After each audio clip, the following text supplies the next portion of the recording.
Olá, muito boa tarde. Hello, good afternoon to all of you, good evening. Welcome to the third debate of the Fading Away Rio, a partnership between the virtual museum Rio Memórias and the film library of the Museum of Modern Art in Rio de Janeiro.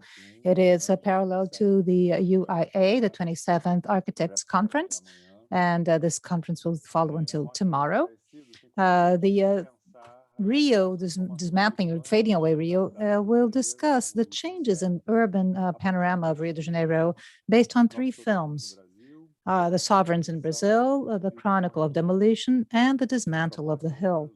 The idea is to look back and rethink the future of the city, considering the master plan for the city, which is under discussion. And it has just been approved for the downtown area. The films are on the online channel of the Cinemateca do MAM, and they will be for free until Sunday, July 25th. So I would like to thank, on behalf of the film library from MAM, this is the third debate, as I said. We had two lives on Monday and Tuesday, allowing us to reflect based on the film. The films are Sovereigns in Brazil and Chronicle of Demolition. These lives are also available in Rio Memórias and the Museum of Modern Art. And today we will conclude with a debate regarding the film Dismantle of the Hill, talking about the hill of Castelo, Morro do Castelo. So I would like to invite first, Evelyn Furquim Lima.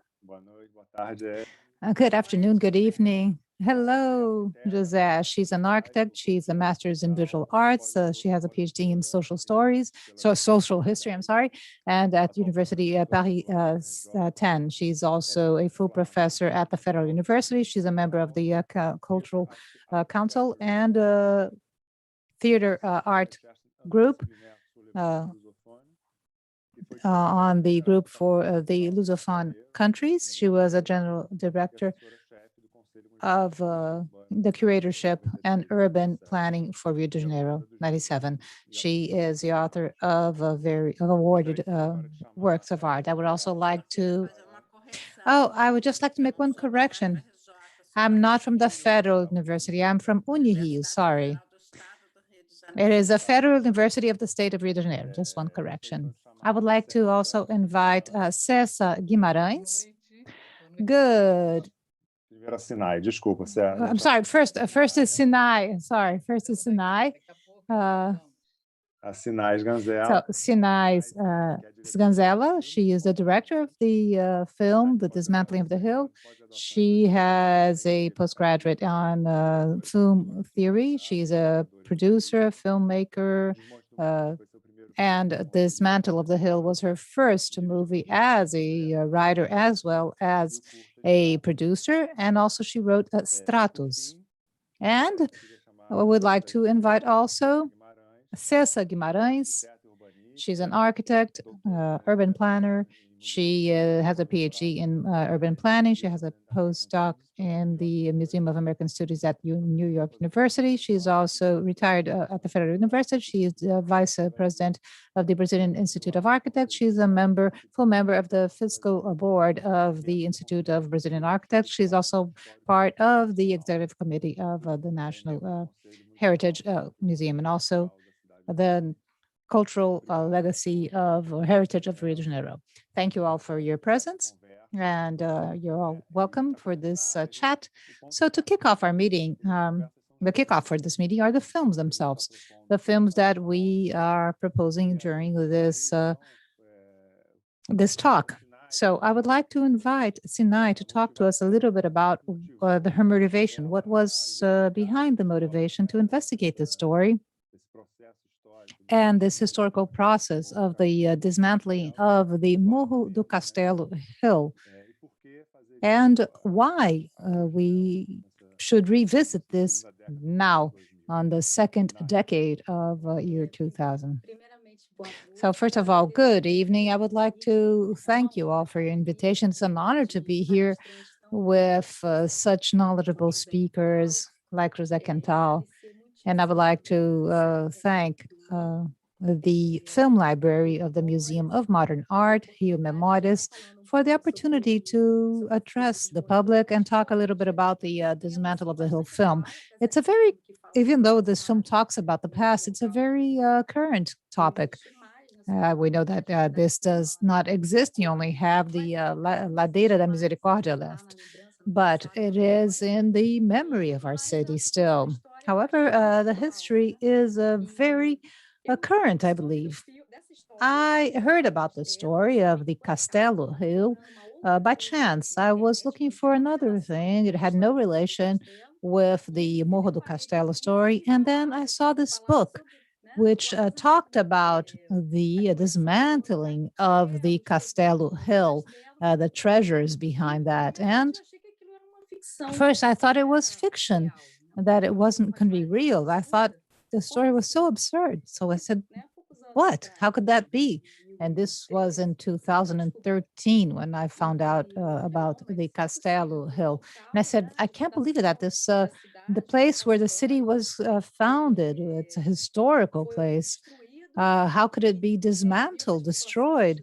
There was also a speculation regarding treasures from the Jesuits. So I thought everything was so surreal.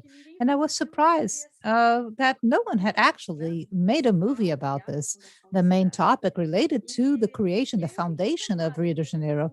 And so I said, well, this is beautiful. I'm going to maybe make a movie about this. And I really wanted to use the images, the films, and pictures of the 500 years of colonization until the current days, but mostly regarding the since the creation of the city. So we had this in my script. We wanted to have these different. We didn't want to have any kind of image or drawing simulating how the old time Rio was.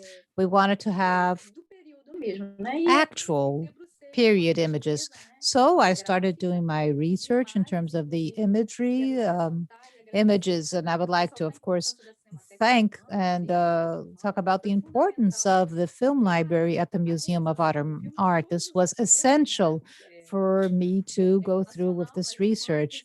The Museum of Modern Art has this wonderful collection of images of that period and images that were preserved at the film library at Ma. We have different images which are very important for the history of our city. So I thought that this story is linked to our own history, which is the conquering of the territory. That's how I divided the structure of the script. So the colonizers coming into Rio and taking away the land from the true owners of this land, the native population that is, who lived here, and doing so very violently. Uh, so it was always said as if it was something friendly, but it isn't. It was done actually in a very violent manner. And also the relation between the church and this colonization process, which I believe that continues to exist. This whole idea of religions, we see gospel churches, maybe TV stations linked to religions. And I see that this is part of our story. So there is this whole process of colonization, of violent colonization, creating a division, a watershed moment, because it is a strategy, a basic strategy. The division between Portuguese, French, dividing the population, and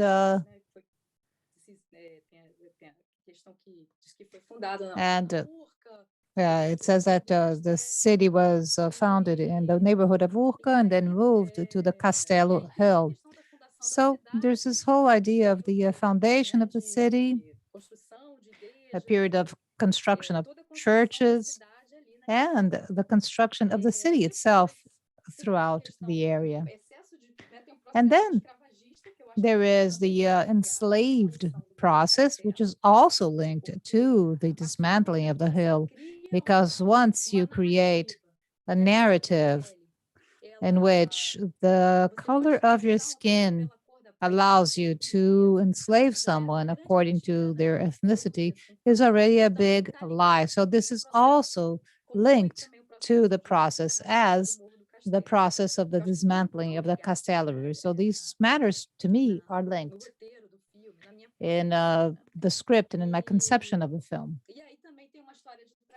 And also there's a whole story about treason, political treason, so that they could expel the Jesuits who owned or lived in the area. And then the Castelo Hill has to do also with the proclamation of the Republic and a certain decadence of the area. We were talking about this because you don't know if it was due to forgetfulness that this decadence process started happening. You had a low-income population who lived there. A good part of the population was a low income at the time. And so we also tackle matters such as the whitening also of the nation, which was an idea at the time that population, devaluating the Brazilian people because there was this ideal of whitening. So the film will sort of touch these matters. And then we have the first dismantling in 1904 by Mayor Pereira Passos, and then the second dismantling by Carlos Sampaio in 1922. Many believe that this dismantling wouldn't take place, and also linked to a big event, which is the 1922 Universal exhibit. So in 500 years, I had to look into these different matters, trying not to go too much into detail, because it wouldn't be the focus of the film, which is actually the dismantling of the hill. The hill is the main character. I needed to introduce it because I didn't know the Castelo. And I guess a good part of the population, some love history and are aware of that history, but others are not or unaware. So I guess the main character had to present itself as it was a bit of a suspense to terror with a tragic ending. It is one of the greatest historical areas or sites in Brazil, maybe around the world, and monuments. And the population itself, which was removed, and according to the images I studied for a certain period, they would just there were accidents due to dynamite explosions even. And then there's this whole legend regarding the Jesuits' treasure, but I guess this treasure is the population itself, in my vision. And a Brazilian population which suffers till this day. And how the Brazilian people are treated ill. And so I thought it would be important to have this film because when we look into the past, we are able to better understand our present and improve our future. And it had a very good reception. It was launched in one film. It was launched in one movie theater in only one single day and 1 hour of the day. And it grew and it reached other rooms. and it wasn't a bigger at the Estação Net with 70% of the occupation, so it was great. Almost 5,000 people paying for the tickets, ticket buyers. So we didn't have that much media support. It was just spontaneous mouth-to-mouth media, social media, especially. And then it went into a channel, the short film channel, and then it was chosen for the Brazilian feature film documentary. It was well received there too, and curiously enough, there were similar stories with those who were watching. Similar stories with the Castelo Hill and other areas in Brazil. And then in a festival in Benin, this was last year, also in Spain. And even though it's a sad story, it brought me great joy. People watch it and love it. So this is, that's what a film does. It teaches you and you learn also with movies. I guess that's it. Let me see if I forgot something here. So this whole, also the sanitary issues that were also raised. I didn't talk about Lima Barreto also, an important character who was against the dismantling of the hill. He wrote many articles regarding that. And so he died the same year of the dismantling. So it's interesting in sort of a forgetfulness situation. It is narrated by my mother, Helena Inês, and as Bahia de Guanabara, the Guanabara Bay, telling a little bit about the story of these 500 years. And I would like to highlight the importance of the film libraries of the Museum of Modern Art, and also the municipal archives, the National Library, many documents that were needed and used and were essential for the research for this film. And even for the making of the film, without these archives, these collections, these libraries. And also, we are also writing a book with Maria de Andrade and Lucio Branco, also a researcher during the film making. So we will organize our documents in a book, dismantling of the book. We also have a DVD launch in France. And due to the pandemic, of course, we had to delay our project. So I guess that's it. Thank you. It's an honor to be here with you, to us too. So I guess we learn a lot with the film. And, it's a very important movie for us to better understand and maybe to talk about some of the aspects you raise, the relation of the population, how you bring this image and the questionings of the population. So it's a very interesting research you've done. You bring faces into these different populations who occupy these spaces and that territory. So let's continue our chat here. So Evelyn, I was going to ask you maybe to, based on what Sinai talked about, these different aspects of this very long story of the Castelo Hill, maybe put into context to us, what is the importance of the space for the city of Rio de Janeiro, and why such a radical measure was taken of actually annihilating this space, a space that was so central and also the inaugural landmark for the city. So if you could maybe talk a little bit about that. Thank you. Som. Evelyn, por favor, abre o áudio. O áudio está sem áudio. Evelyn. Vou tentar desenvolver pouco. So I will try to also continue. I would like to thank the fantastic organization. I saw this film, but I saw it very lightly without actually dedicating myself to it. And while I dedicated myself, I was in awe because I believe she was able to do the 500-year history in a very didactic and palatable way, very pleasant way. So it is a very poetic movie, a beautiful voice, Helena's voice. Imagery of research is so rich. And I work a lot with iconography because urban history without iconography is very difficult to make.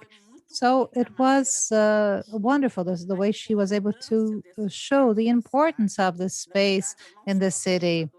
I am not a researcher of that space. My master's dissertation was on the greater work of Presidente Vargas Avenue, and my doctorate thesis was on Praça Tiradentes and Cinelândia squares. So also when we talk about Cinelândia, we do talk a little bit about the Castelo hill. So I'm going to talk a little bit about the relevance of this hill. It was an immense loss, and you show that very clearly here on your movie.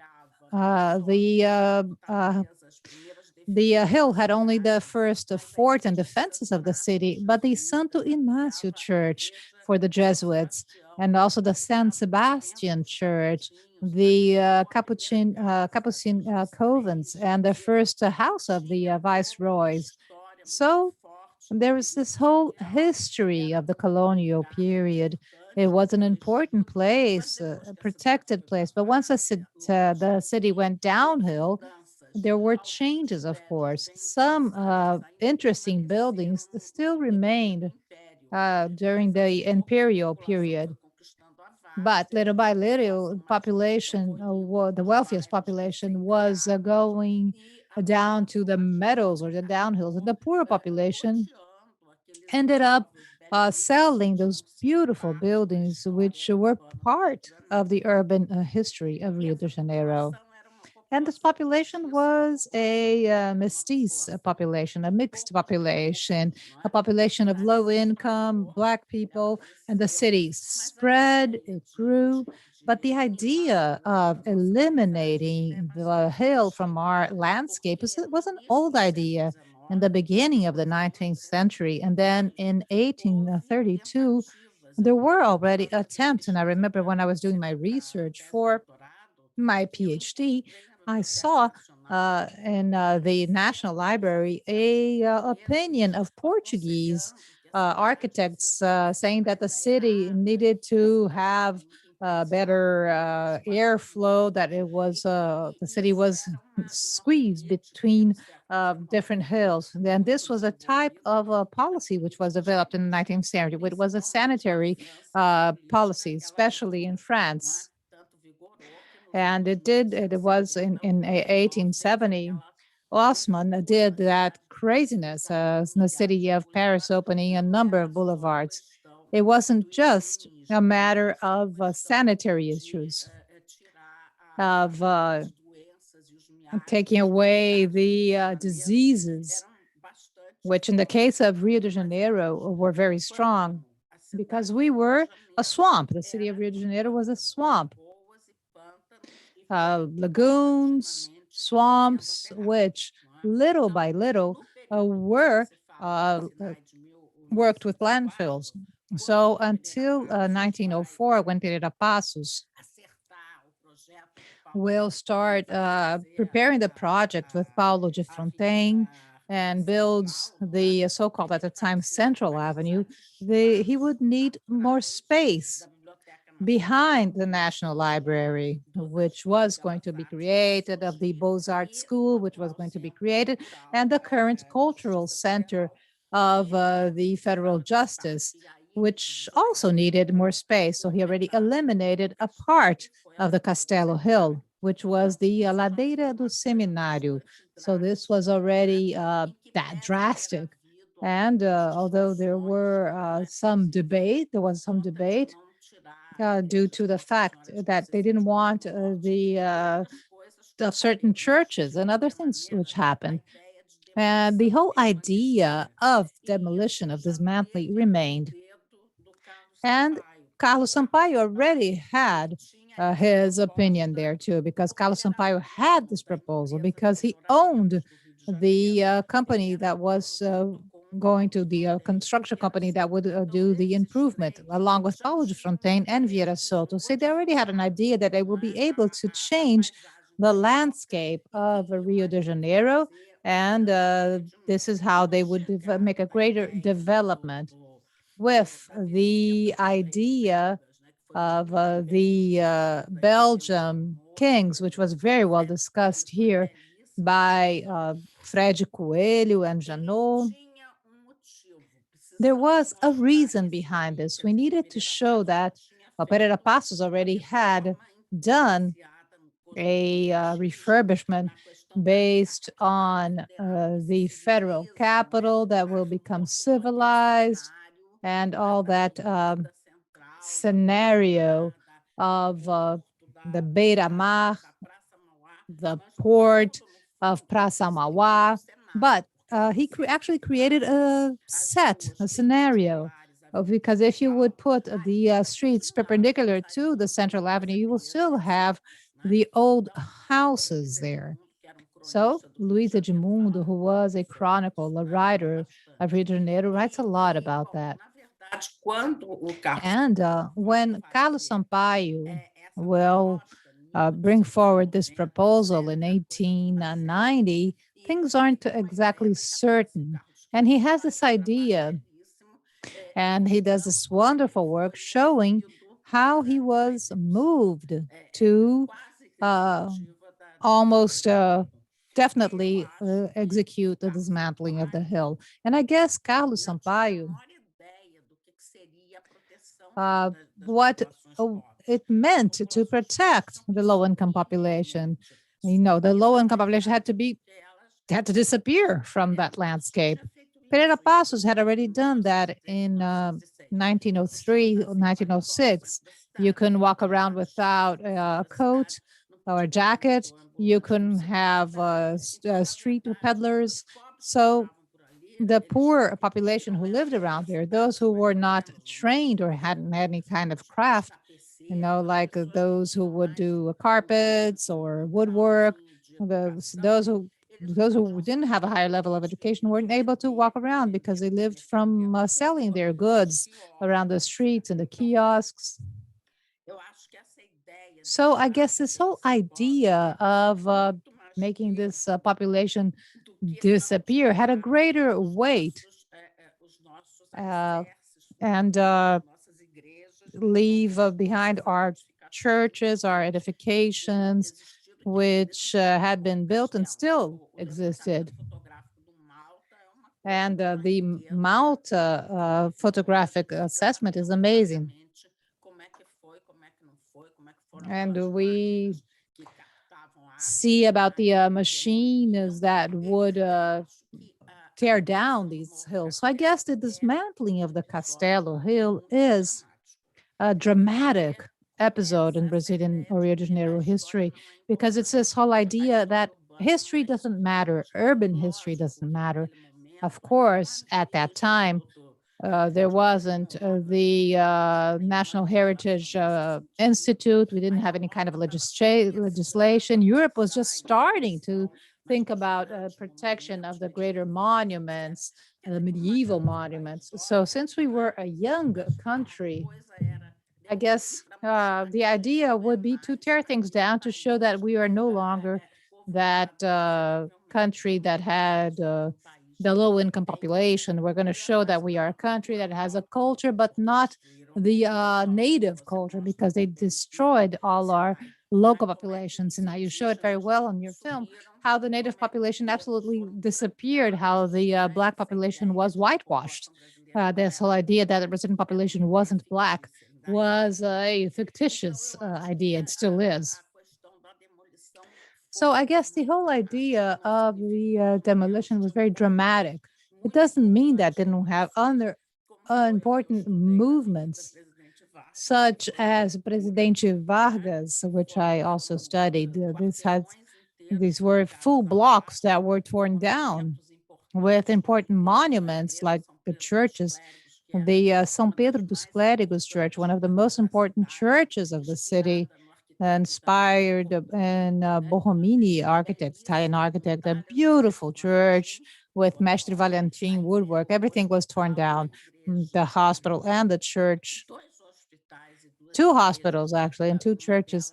One of them important, which was São Domingos and the Bom Jesus. And everything was just wasted, dismantled. Also, the municipal Passo building, the school that Don Peter II had built, the school Benjamin Constant, also a beautiful building, and the so-called Praça 11 Square. And the worst was the erasing of the Praça 11 Square. This was a very democratic space where you will have the Black from the smaller Africa, the Jews, the Portuguese, the Spaniards, and a perfect symbiosis. And everything was torn down. So the first demolition, the great demolition, was the Castelo Hill. The second one was Presidente Vargas. And the third was the Castelo Hill, because everybody who escaped from the Castelo Hill dismantling went where? They went to the Morro do Pinto, Morro da Providência, because they had no other condition to pay rent anywhere else. And when some authors say that Carbo Sampaio compensated the population for that, actually, he didn't have much to indemnify or compensate, because these were people who were paying rent to people who were not owners, actually, of the building. So they were completely left to their own devices. And this is how the favelas, the shanty towns of the city, started to grow. I hope I put things into context, José, or maybe if you want me to talk about other topics. This whole idea of the removal of the poor population is something that we see over and over in our country, and it still persists. It was very active during the period of the Carlos Lacerda management, when the favela do Pinto, which was around the Lagoa Rodrigo de Freitas, was completely removed, and many other favelas until very recently, like La Vila Autódromo, a very small favela, which was also removed. So this continues, and it will continue from what I see, because people forget what Henri Lefebvre taught us on the right to the city. Of course, Henri Lefebvre only wrote the most important book regarding the rights to the city in 1964. So certainly we couldn't have all these thoughts of Henri Lefebvre, of Milton Santos, and more recently of David Harvey. These are personalities who thought about this phenomena of the poor population. So I guess it's into context. Yes. Now we will continue, and considering all these other different points that you also talked about so well.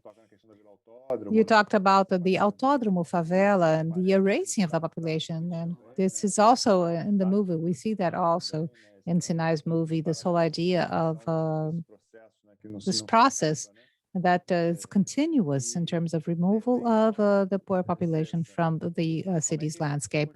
Ceça, so maybe continuing in this point, which Evelyn has already talked about, the erasing, dismantling, these losses to the city. What did the city lose? And what did the population lose, maybe? And what is lost in this radical process for the city? Are there any gains? And what is lost? Good evening. Thank you. Thank you for having me here today. Evelyn, Sinai, it's great to be here today discussing this beautiful topic, which is a topic regarding transformation and representation.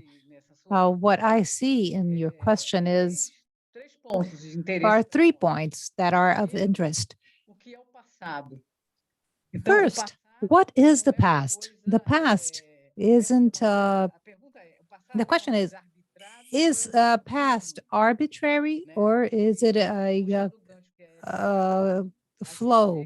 So we can see that there is a continuous, but also the past is arbitration. Also, we saw in Sinai's film a past that was arbitrated, a past based on the iconographic and documental story, history, which has a different sequence of forms and materials, which brings us an interesting aspect for the city. The city is represented, it has a volume, and in having this volume, it it fills itself with affection and meaning. And this feeling, which is a feeling of a loss, a feeling of sadness due to the banishment of the population. Luiz Edmundo, João do Rio, many chroniclers of Rio de Janeiro also recorded this in their history. This is ideological. This representation is an ideology, and ideology is written by the winners, the conquerors. So it is the story told by the conquerors, the winners. You can see in the materiality of the ill-making that are represented in the documental iconography that Sinai shows us. You see that there's a blandening of violence, a washing down, a whitewashing. And what we see, it's a violence against animals and people. And in the sequence, in the story, you have a violence against a change. So we dislocate the truth. So this past is an arbitrated past. But we're talking about representation, and we're talking about transformation. The changes in people and things are, as Evelyn showed us, forever.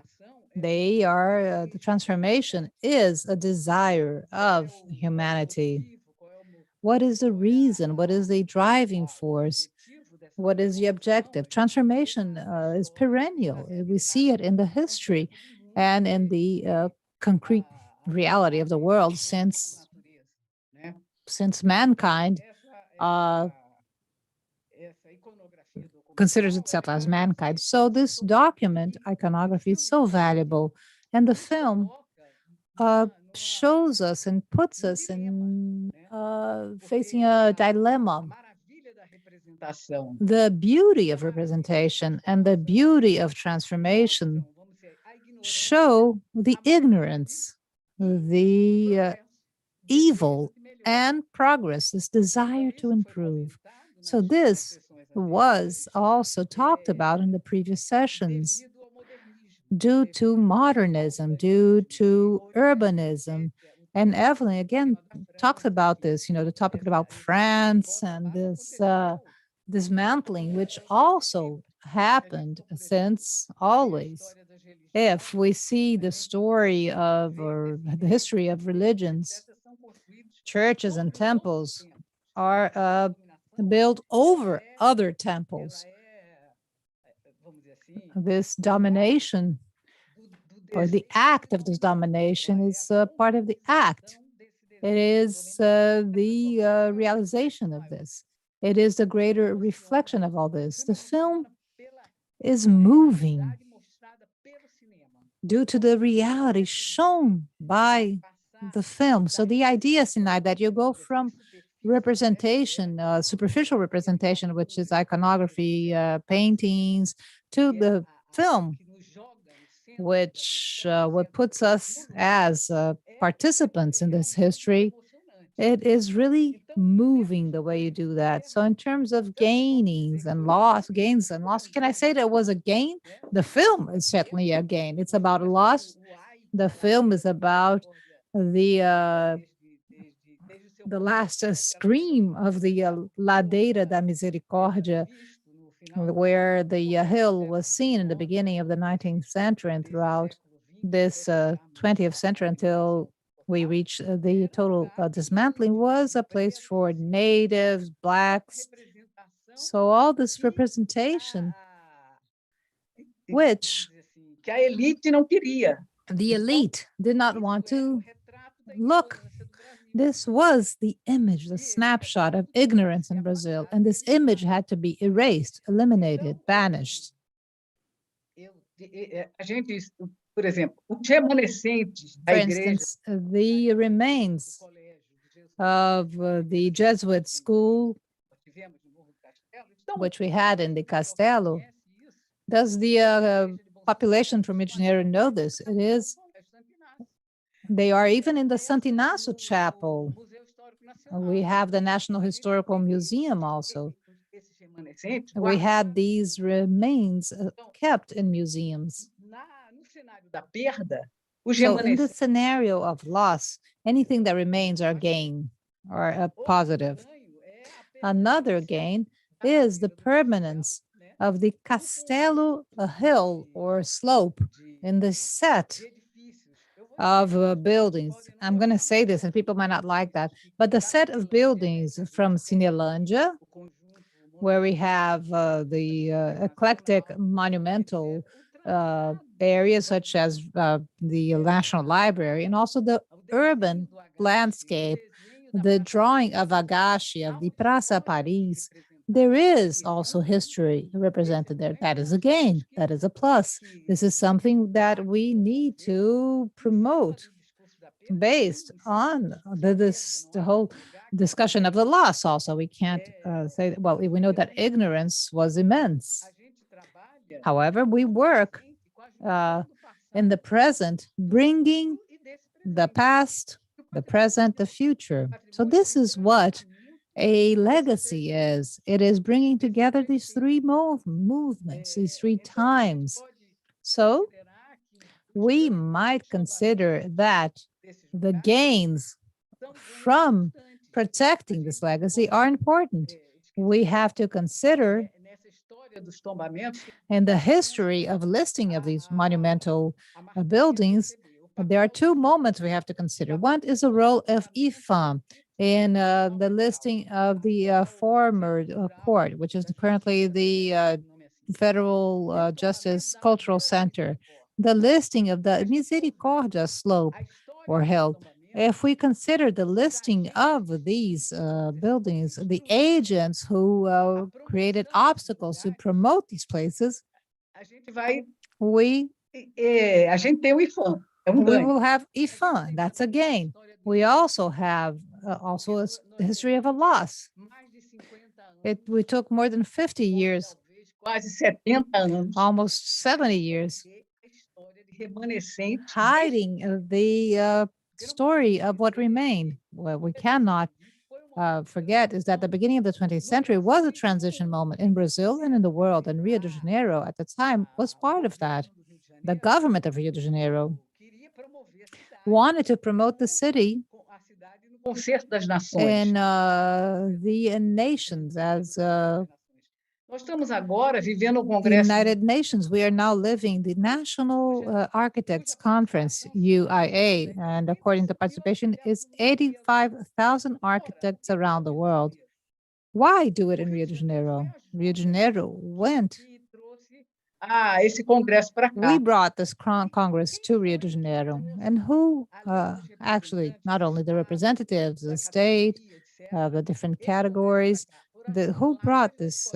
It was the mulatas from the samba schools, the board members who would decide who would host the conference were in awe with our samba. But actually, our samba is represented by women, Black women who are samba school dancers. The samba school which went to Paris to bring in this conference to Brazil. So what is the Rio de Janeiro that we are selling? It is the one that we have today. This city which is transformed and representing. I don't even know how to talk about the strength of this representation. This city represents in Brazil moments of change, of things and people. So to me, que a demolição do Morro do Rio de Castelo Janeiro is the gain that the dismantling of the Castelo River wasn't able to forget. Sensacional. Obrigado. Thank you. Desculpa se me emocionei, mas eu acho que Maybe if I a feel emoção é moved, parte do filme. I guess the emotion is part of this film.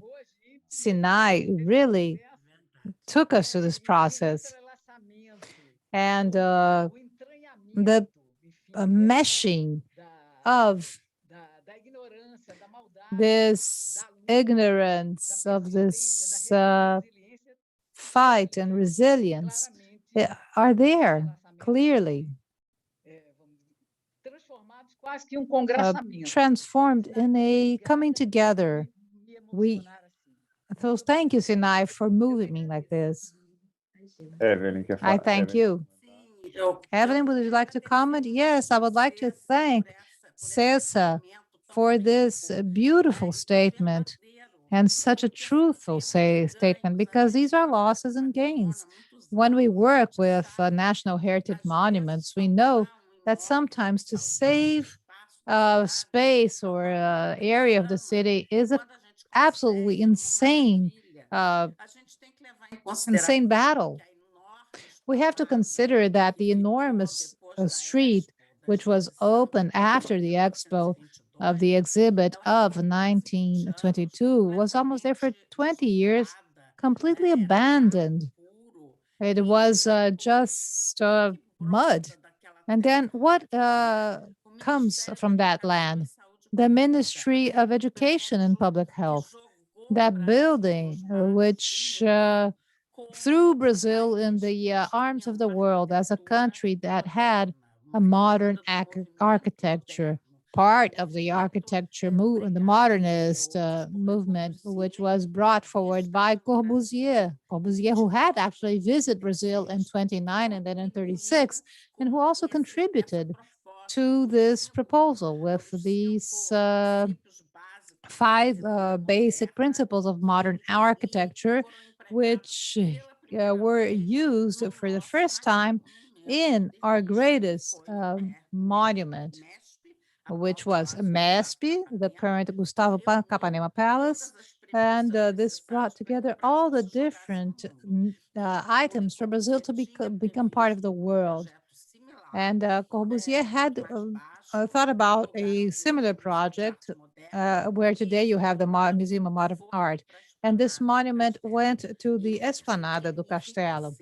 And certainly it enriched those different ministries that were projected by Capanema in 1945, the Ministry of Labor, Ministry of Finance, and MESP, among other important buildings, because modernism had at that time and in that space a possibility of representing, as Ceça says, the building of the ABI building is a beautiful modernist architecture jewel.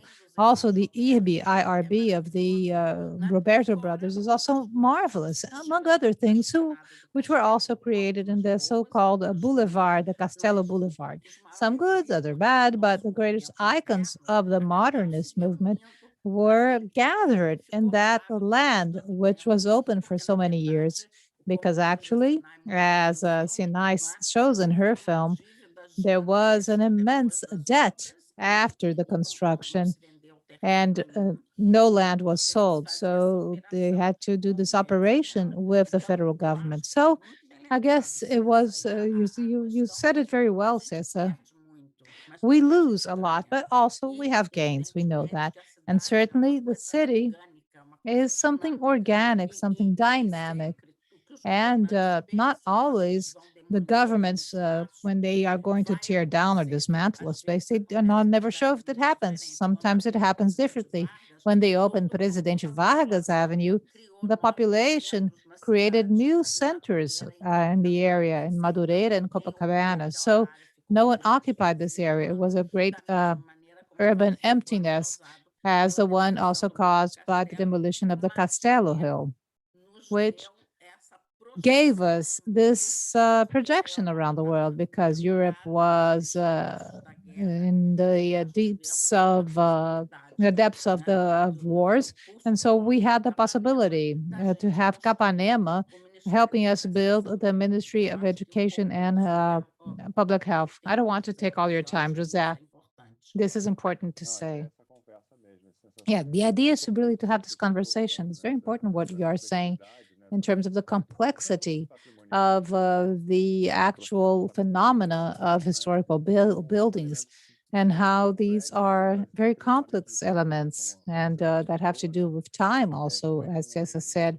How can a territory, a building, a monument, how many layers of history it can show to us and how complex and contradictory these things can be at the same time.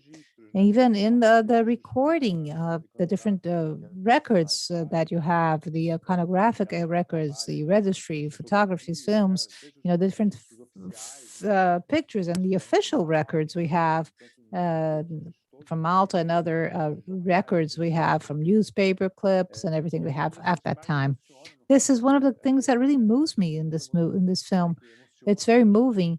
When you're watching it, there are different elements, and of course you have the music. The music is amazing. The music is amazing.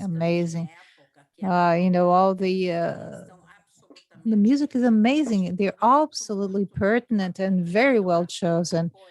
I guess the poetry behind this film is something that, of course, saddens us, but it also brings a certain joy because of the beauty of it. It was very well balanced. She says it's a suspense film because it is a suspense film, but also very pleasant to watch. I normally do not like suspense movies, but I really loved your film, Sinai. It is fantastic. I guess it will still be even more successful here and overseas. Thank you. Obrigada Tem pelas palavras lindas de vocês. elemento muito bacana que é There's an essa important element, which is this revisiting of a face of this population when she shows the people, the inhabitants of that territory, of that space. She gives back the face to the city of what disappeared. And this, to me, both for the native population, but also the Black population and those who were expelled and banished from those spaces. So we sort of recover their faces, we recover their personalities. So this is a very important part in terms of the movies and the archives.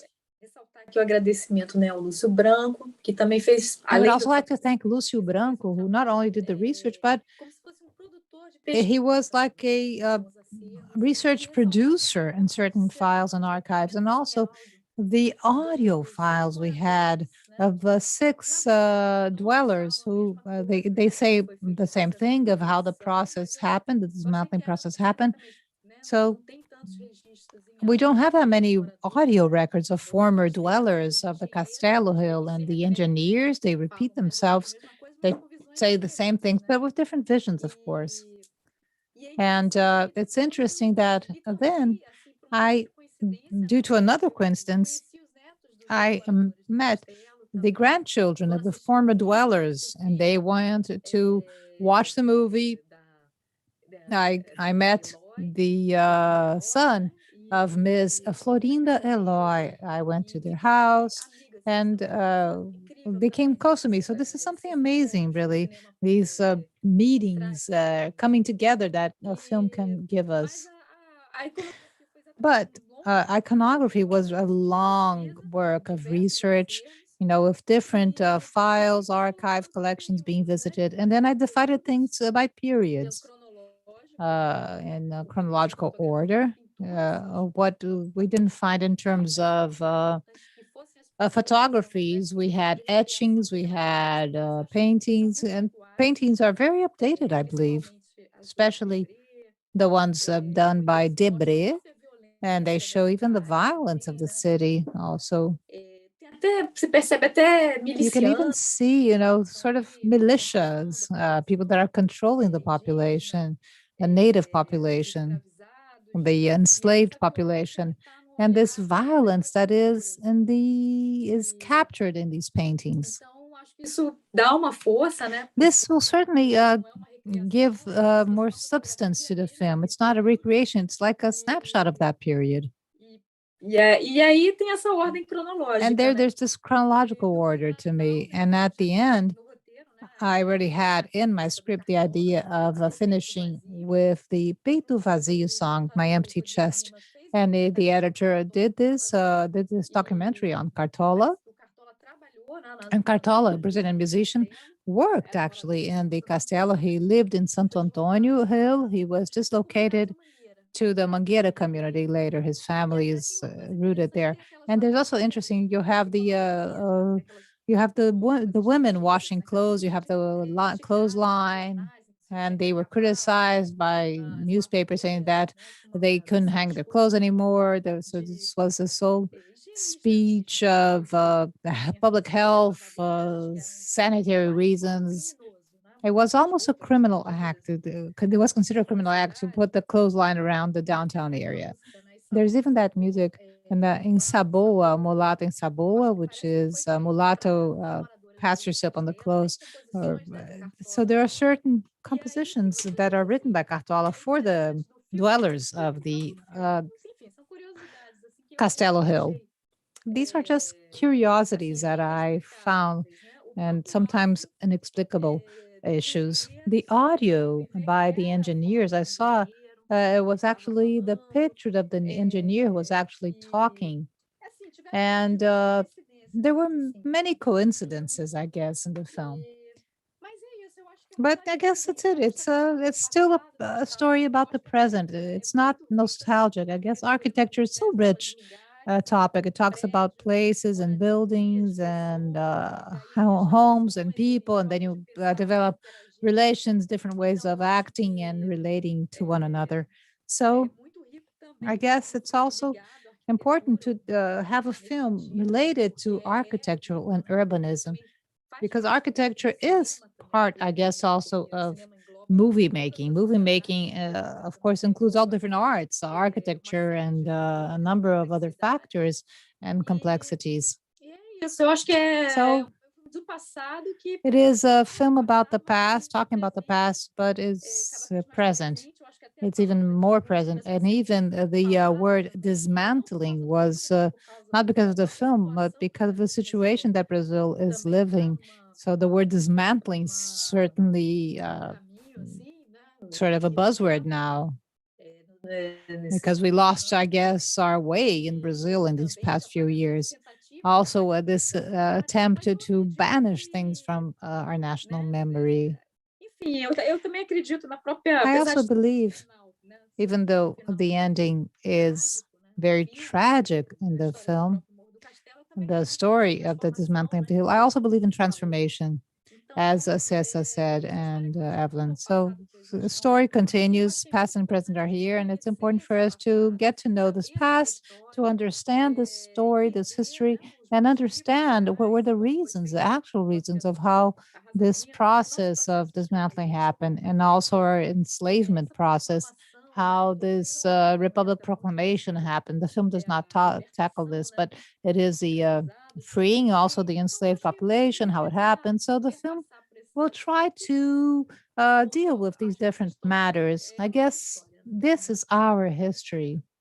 Sinai, esse seu filme Your film parar e pensar qual é makes us stop and think, what is the logic behind these things, of these different meanings? You show us different meanings. So what is the logic behind these meanings? To me, it's transformation and the desire of transforming under different aspects. This is what moved humanity, for the better or for the worse. The struggle we have today, when we get to know present and past, is to reproduce what I talked about with José. I don't want to be a daughter of the past. I want to be a mother of the future, because to bring these things together, these different pieces, is what will allow us to understand the logic of these different meanings that we imposed to this history, the history that we need to transform. Thank you very much. I thank you, both of you. It's so. I would like to say one more thing. Please go ahead, Evelyn.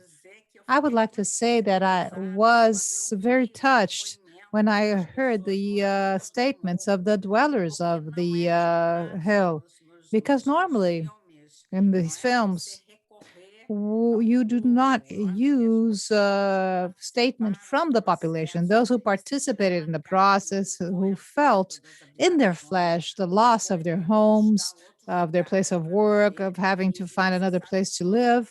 And you know that all these people worked around the downtown area.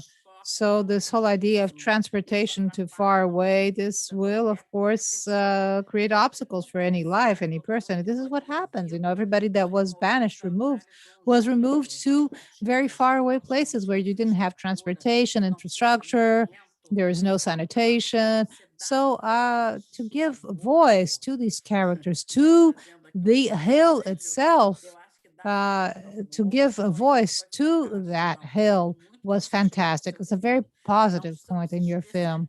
Not the specialists who are actually giving their statements, not just the specialists. Actually, you didn't call the specialists, you called the technicians and the people who actually felt what happened. So it was a very important point in your film. Congratulations.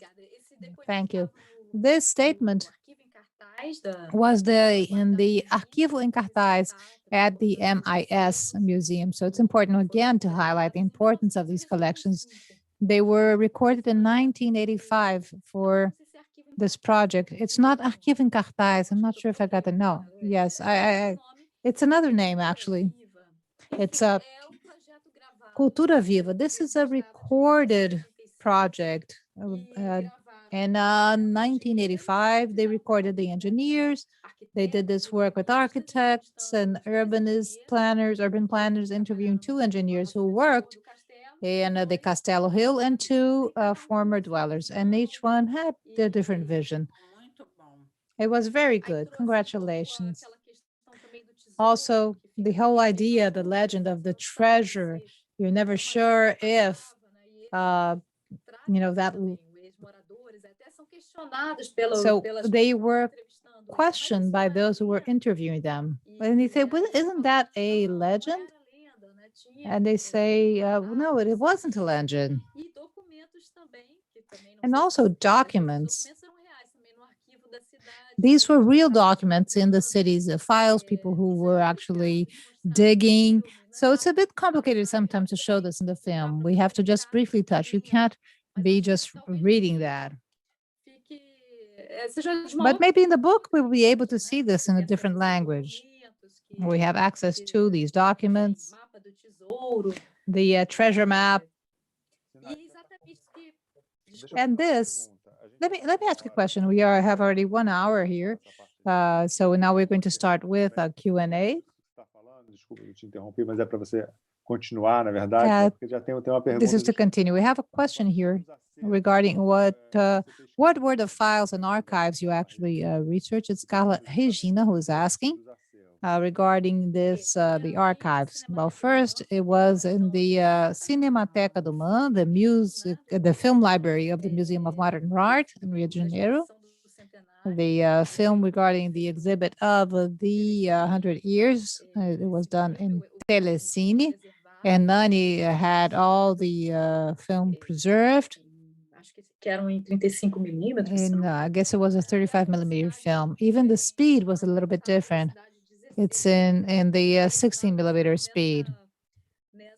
It was filmed at a different speed, 16 frames per minute. And it was a little bit difficult to finalize. It's different, but it's interesting to watch. And you have this film in CPAV also. You have a material presented by Roberto Carrani, also linked to the exhibit. And then there's also another material that has to do with the Avenida Central files. The National Library, also a very important archive. Biblioteca Nacional, Arquivo da Cidade. The so-called Arquivo da Cidade, the Municipal Archives, IHGB, MISRJ, Museum of Image and Sound, Rio de Janeiro. Lúcio Branco also was doing a local research, and this was very important also for the work. E algumas coisas And também na internet. also internet, of course, research, some dissertations also, master's, doctorate degrees. And I guess this is it. The main files, the IHGB files, also at ABN. And I was a bit compulsive at the time, and I would be scanning different magazines, O Malho, Careta. Not all of them would talk about or show pictures of the Castelo hill, but they would talk about that period. CTAV has also a lot of material on this. These are images of Rio de Janeiro, some aerial photography, catalogs also of older catalogs. Arquivo Nacional também. And also the National Archive, Arquivo Nacional. Acho que são os principais. Yeah, yes, these are the main archives. I guess you have a list on the film. Yes, at the end of the film, there's a list, a detail of all the archives. It's important to highlight the importance of these files in this moment of erasing our most current memories. This whole idea of dismantling cultural associations and institutions. So it's important to talk about these archives. Art is so important, not only for our knowledge, art and education, they're very connected, of course, and knowledge and personal development are so important. So this is important, though, education, memory, culture. It's easier, if you erase it, it's easier to manipulate the population. And within this work at the National Library, there are many books and there are many things, but the National Library is a very important archive also. One of the most important iconographic archives in the National Museum. National Library, sorry. There's another question here from the Classic Liners. Good evening. Congratulations for the presentations. They were amazing. I would like to ask, what is your opinion on the rebuilding of architectonic buildings such as the Monroe Palace? Would it be possible? Would it be desirable to rebuild these national monuments? Oh, Ceça, I have nothing to say about this. Ceça, please. Okay. Instead of rebuilding these buildings, these old buildings which were dismantled, to build new buildings.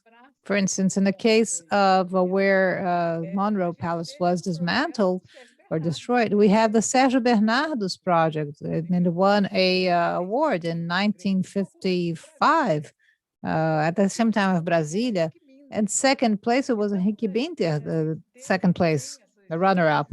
So we have these examples of things that could be rebuilt. In the case of the Misericórdia slope, or Ladeira da Misericórdia in Portuguese, which is now protected, it took 70 years to be listed, to have the approval of IFAM.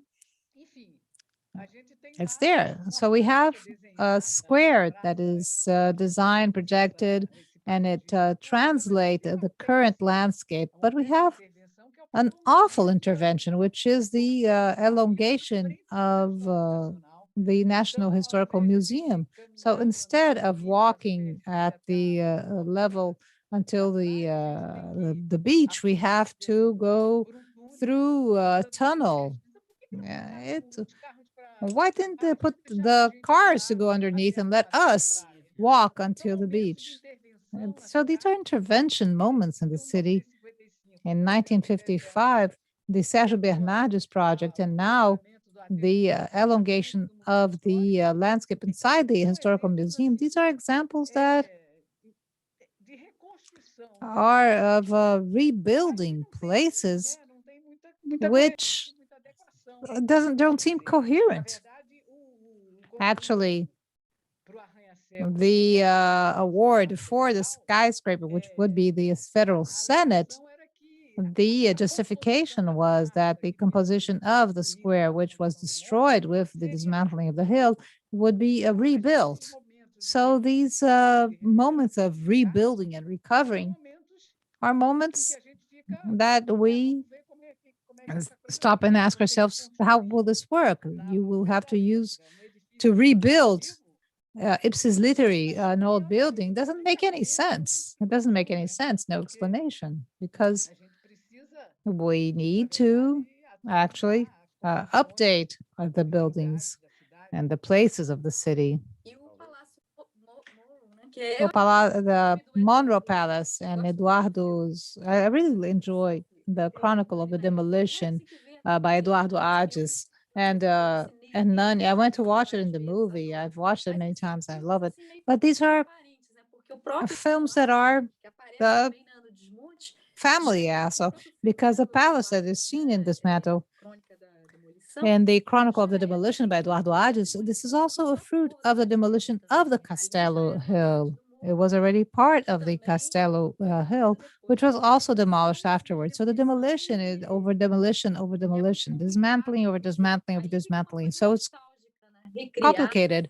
It's a bit nostalgic to recreate these monuments. It doesn't make much sense to me. Maybe the question would be in the sense of how we can make these different layers in history exist. How can we make this visible in our spaces, these different layers and different stories and histories in films like Sinai's films, as well as Eduardo's movie.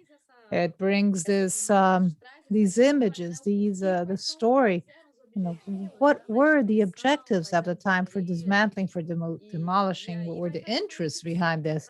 And this will bring a reflection, for us to preserve what we have now.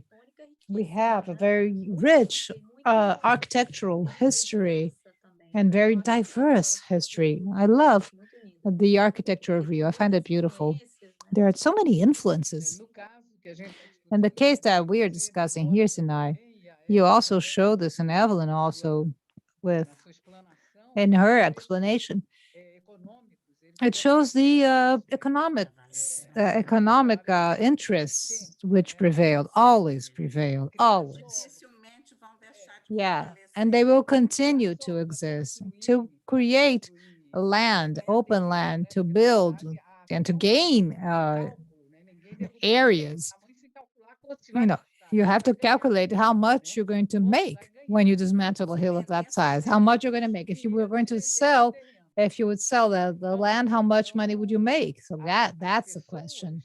So the low income scream or voice wouldn't be heard. The interest was money. How much money would you make doing that?